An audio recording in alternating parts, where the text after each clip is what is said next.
Hola estimados estudiantes, este es el video que va a acompañar el desarrollo del trabajo práctico titulado Búsqueda y comunicación de la información científica.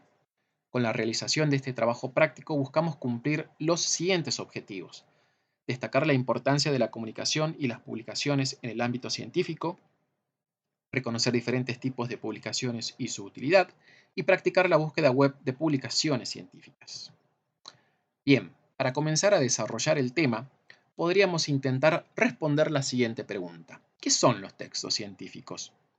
Ustedes seguramente ya trabajaron con textos científicos anteriormente en otras asignaturas. Pueden haberlo hecho, por ejemplo, para desarrollar un seminario o para encarar una clase teórica o práctica. Pues si recuerdan las características que tenían esos textos y cómo estaban estructurados, podemos intentar responder esta pregunta y así establecer una definición de qué son los textos científicos. Si lo pensamos bien, podríamos decir que los textos científicos, a los que nosotros comúnmente conocemos como publicaciones científicas o artículos científicos o inclusive papers, en realidad son informes escritos que son el producto de la actividad de un grupo de científicos y que se publican dirigidos a una comunidad científica especializada en un área en particular. Por ejemplo, podríamos pensar en un grupo de investigadores que trabajan en el área de la botánica, que están publicando sus informes y que ellos a su vez van a ser de interés para otros científicos que también trabajen en el área de la botánica, concretamente con la temática relacionada a la publicación. Estos informes se publican para comunicar resultados experimentales o transmitir nuevos conocimientos o experiencias basadas en hechos transitados por ese grupo de investigadores. Son textos redactados en un lenguaje especializado. Por ejemplo, si volvemos al ejemplo dado del grupo de investigadores botánicos, sabemos que la botánica como área de la biología tiene un lenguaje y una terminología específica en su área que va a ser, por ejemplo, distinta a la de la zoología. Estos informes, para la redundancia, brindan información científica al lector, siguiendo un conjunto de normas académicas de presentación, exposición y referencia.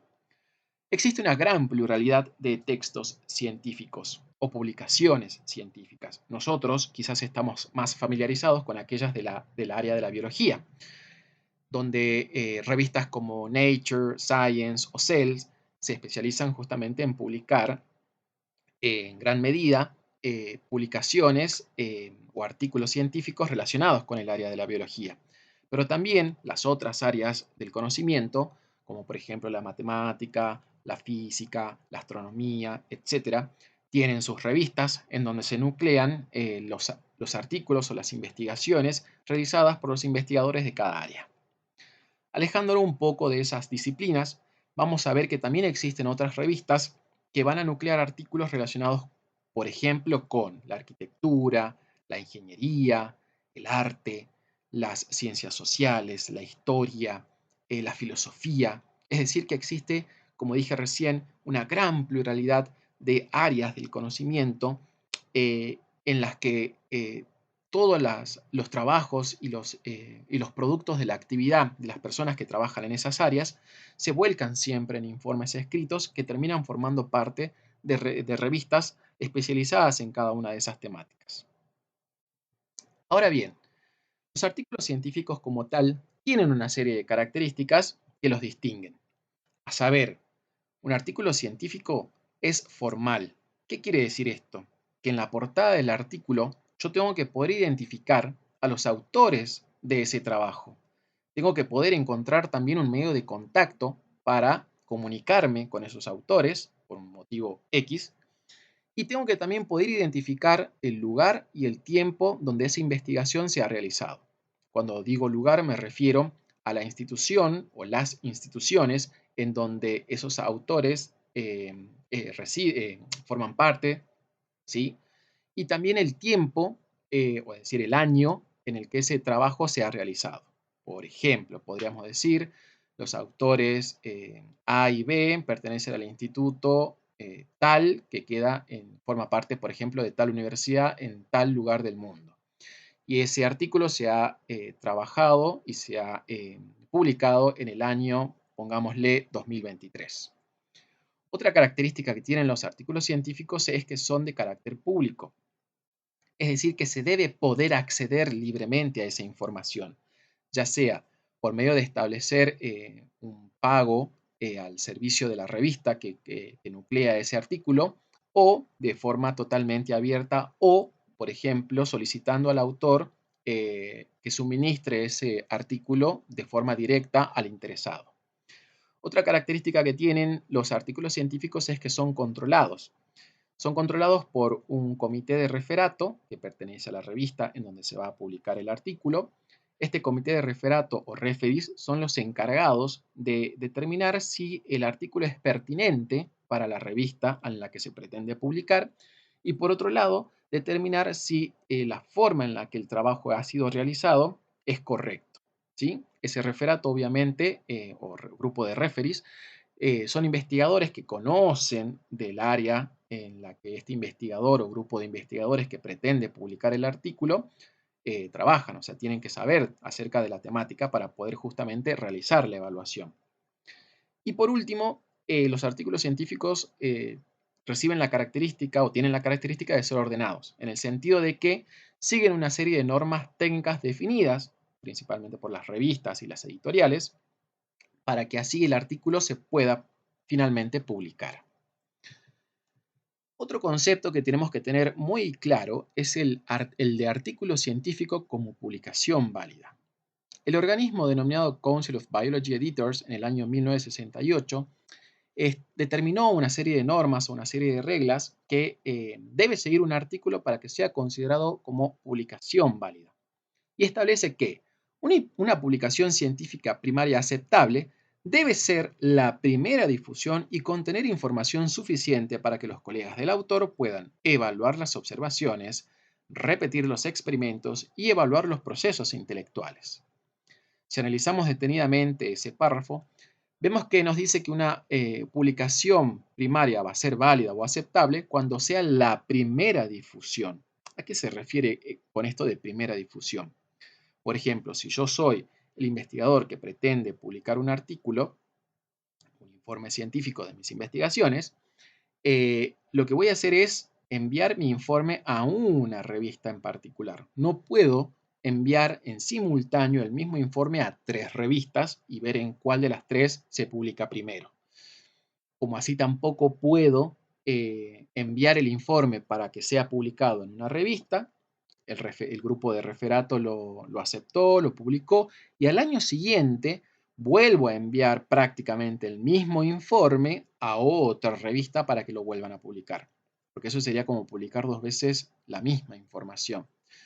Por eso es que este requisito de primera difusión es indispensable para considerar a una publicación como válida. Por otro lado, el contenido de la información debe ser lo suficiente para que otros grupos de investigadores puedan evaluar los procesos de observación que ha realizado el autor, en el caso de que estas observaciones sean parte de vital de la investigación.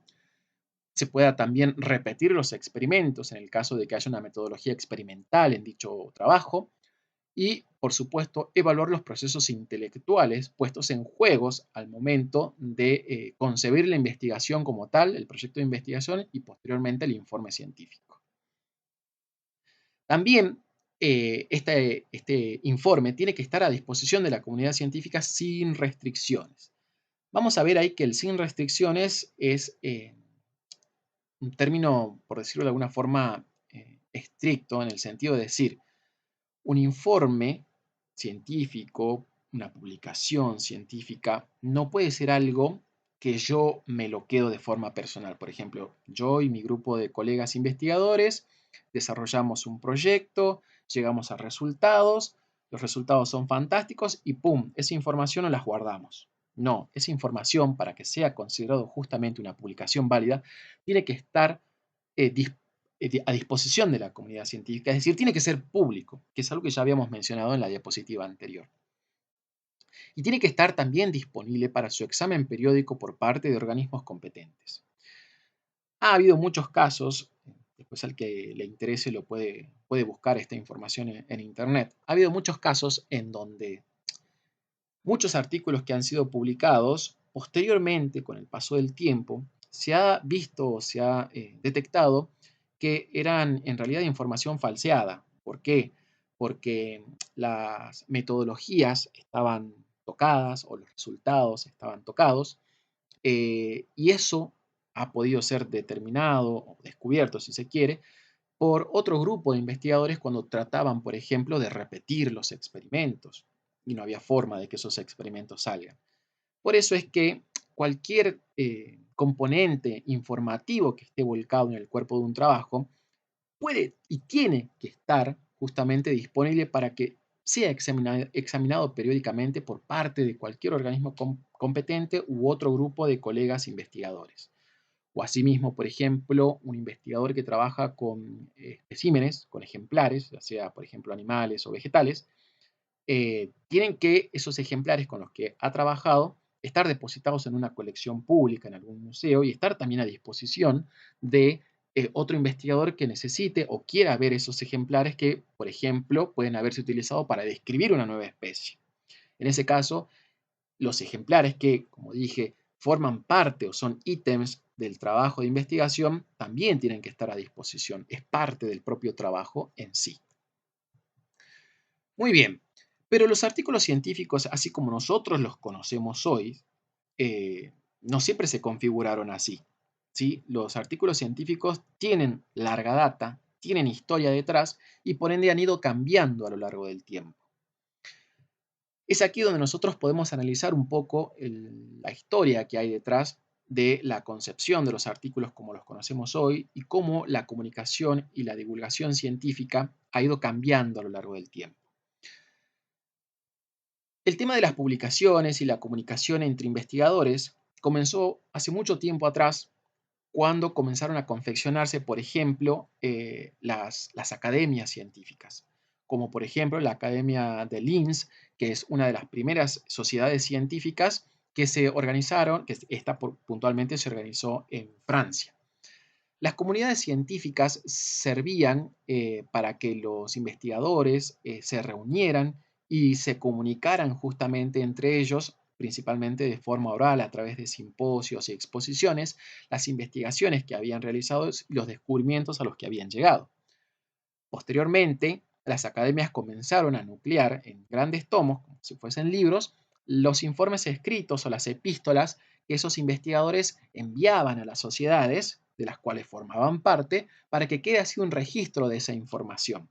Aquí en las fotos central e izquierda vemos la portada de dos investigaciones o de dos informes que en ese momento, como te digo, se los llamaba epístolas porque estaban así como redactados, como si estuvieran contando e informando acerca de la investigación y de lo que habían descubierto.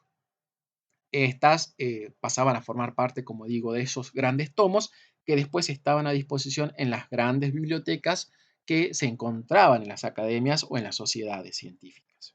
Y así como la Academia de Linz, hay otras sociedades también de mucho renombre y que han sido importantes a lo largo de la historia justamente para fomentar la comunicación y servir como depósito escrito de los testimonios de los procesos de investigación de diferentes autores.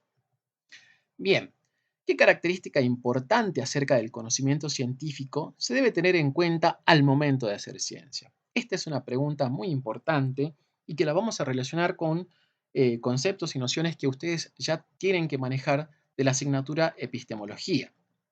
Porque acá estamos hablando del conocimiento científico, ¿sí?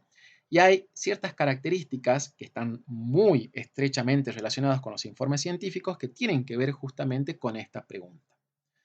Si nosotros lo pensamos, por ejemplo, desde la frase que dijo Isaac Newton, si he logrado ver más lejos ha sido porque he subido a hombros de gigantes, tenemos que encontrar en esa frase el trasfondo que lo relaciona justamente con las publicaciones científicas. ¿Qué característica acerca del conocimiento científico se debe tener en cuenta al momento de hacer ciencia? Si ustedes hacen memoria de cuando estudiaban las características del conocimiento científico, hay una en particular, y que ya la hemos mencionado de alguna manera en las diapositivas anteriores, que cobra mucha relevancia en este momento. Ese concepto es el de el carácter público de la ciencia. El carácter público de la ciencia, es decir, eso que nos obliga de alguna manera a publicar y a poner a disposición de la comunidad científica los informes que son producto de la actividad científica, es muy importante porque ellos son los que van a conformar en el tiempo lo que son los marcos teóricos, las bases de referencia o los antecedentes de investigación. Esos tres términos son como sinónimos.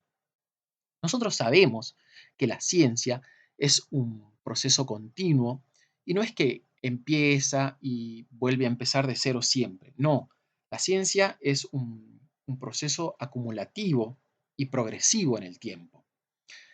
Mm, Hoy no podemos investigar el origen de la vida o si la vida se genera por generación espontánea de nuevo. No, eso ya pasó, ya se investigó, ya se demostró. Ahora tomamos la información que han establecido investigaciones previas hechas por otros autores para partir de ellas y generar nuevos conocimientos. Eso es lo que nos dice Newton en su frase. Si he logrado ver más lejos, cuando dice he logrado ver más lejos se refiere a los nuevos aportes, a las nuevas investigaciones, a los nuevos descubrimientos. Ha sido porque me he subido a hombros de gigantes. ¿Cuáles son esos hombros de gigantes? Los marcos teóricos, las bases de referencias y los antecedentes de investigación. Es decir, todo lo previamente publicado sirve para enmarcar y como plataforma para generar nuevos descubrimientos. Y así ese nuevo descubrimiento pasa posteriormente a formar parte de los marcos teóricos y de las bases de referencia. Si ustedes lo ven, es como si fuese una retroalimentación continua entre lo que se descubre, viene apoyado por las investigaciones previas, y esto nuevo que se descubrió ahora pasa a formar parte del marco teórico que posteriormente servirá para otra futura investigación, y así es una cosa que se retroalimenta. Todo esto gracias al carácter público de la ciencia, porque si no está publicado, si no está puesto a disposición del resto de la comunidad científica, no podemos hablar de que es un trabajo científico. ¿Estamos de acuerdo? Ahora, si nosotros intentáramos realizar una clasificación de los textos científicos, podríamos pensar, por ejemplo, en cuáles son los textos científicos que ustedes más conocen, con los que más están relacionados y familiarizados. Si piensan un momento, se van a dar cuenta que esos textos son los que están contenidos en los libros con los que ustedes estudian las diferentes asignaturas que fueron cursando hasta el momento. Aquí yo en la diapositiva puse 3 ejemplos de 3 libros que los tienen a disposición en la plataforma, que son específicos de biología celular, y entre paréntesis, espero que se hagan amigos de estos libros porque es en ellos donde ustedes van a encontrar las fuentes de información que necesitan, en este caso, para encarar el desarrollo de la asignatura.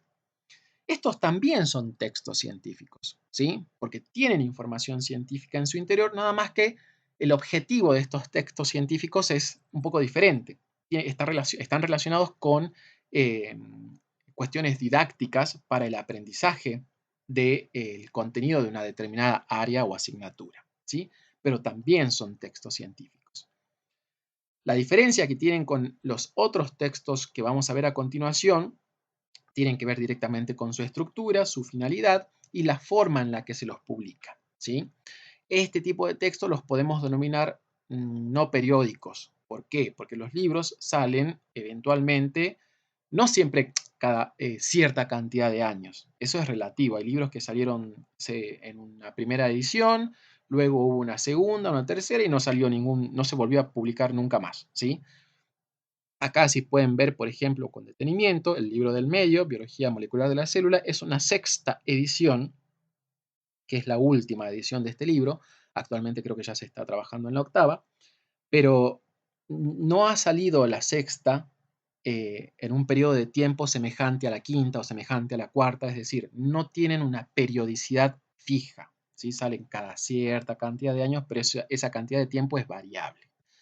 No así los otros textos que son las publicaciones científicas periódicas, que son concretamente los artículos científicos que veníamos mencionando anteriormente. Esos sí salen o se caracterizan por tener una periodicidad, es decir, son publicaciones que se hacen cada cierta cantidad de tiempo. Es decir, la revista, por ejemplo, Cell, publica mensualmente un número en donde vamos a encontrar publicaciones de diferentes autores. Y al mes siguiente vuelve a sacar otro número y así sucesivamente. Todos los meses saca un número de publicación con muchos artículos en su interior. Por eso es periódica, es una información periódica. Publicaciones científicas periódicas. Estas, a su vez, las podemos comparar con las presentaciones orales, que también son periódicas, porque son reuniones o eventos científicos que se realizan cada cierta cantidad de tiempo. Siempre es estipulado, pueden ser anuales o bianuales, o inclusive cada 3 años o 5 años, algunas que son poco frecuentes, pero también son periódicas en ese sentido. Pero vamos a ver que las presentaciones orales escapan de la estructura o de lo que sería una publicación científica periódica del verdadero informe científico.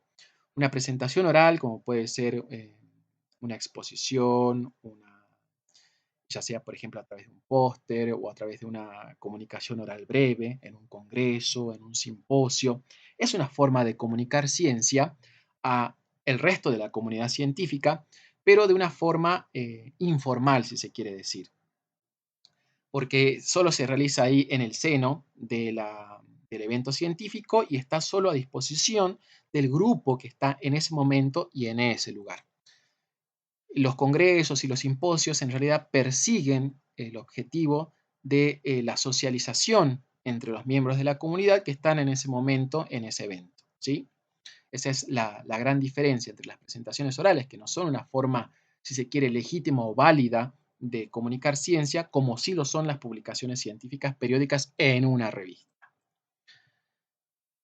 Otra diferencia que podemos hacer es entre la difusión científica y la divulgación científica, que son dos conceptos muy importantes que también tenemos que manejar y que tienen para ello en la plataforma dos lecturas complementarias para este primer trabajo práctico, en donde van a poder leer y diferenciar muy bien la difusión de la divulgación científica. ¿Qué es la difusión científica? La difusión científica es justamente la comunicación de esos informes, son el producto de la actividad científica de un grupo de investigadores, al resto de la comunidad científica en un área en particular, ¿sí? Eso es lo que conocemos como difusión científica, es la que va dirigida a la comunidad científica. Y por otro lado tenemos la divulgación de las ciencias. La divulgación de la ciencia está hecha también por científicos, pero no está dirigida a la comunidad científica, sino está hecho al público en general. Por ejemplo, las revistas de la National Geographic o algún tipo de compendio de informes que salen publicados como pequeños libros o, por ejemplo, publicaciones como pueden ser esos dos libros que tenemos ahí, que de hecho, dicho sea de paso, los recomiendo, Las neuronas de Dios o Sapiens, de animales a dioses. Son libros confeccionados por autores que tratan una temática en particular, son únicos en el caso de los libros, y puestos a disposición del público en general para hacer divulgación de la ciencia, para que el público conozca el trabajo de la comunidad científica desde un lenguaje que le es más propio y más relajado, ¿sí? Para hacer difusión de la ciencia, necesitamos un lenguaje técnico, específico y concreto dirigido a la comunidad científica. Para hacer divulgación necesitamos un lenguaje más ameno y más flexible, ¿sí? Un informe que es parte de la difusión científica puede ser transformado en divulgación siempre y cuando sea retratado en su estructura y en su terminología para que así sea de fácil acceso o de fácil, perdón, entendimiento para el público general. Hasta aquí llegamos con la presentación. Recuerden que tienen que leer el contenido que está en la guía, ¿sí? Y apoyarse con el video para que así en el encuentro presencial podamos resolver las actividades que nos propone la guía, ¿sí? Cualquier duda, cualquier inquietud que tengan después de haber leído la guía y de haber visto el video, no duden en consultar, que para eso están puestos a disposición de ustedes todos los medios de consulta que la cátedra ha estipulado para este año. Hasta aquí el video. Muchas gracias. Lean, estudien y nos vemos en el encuentro presencial en el laboratorio para desarrollar el práctico.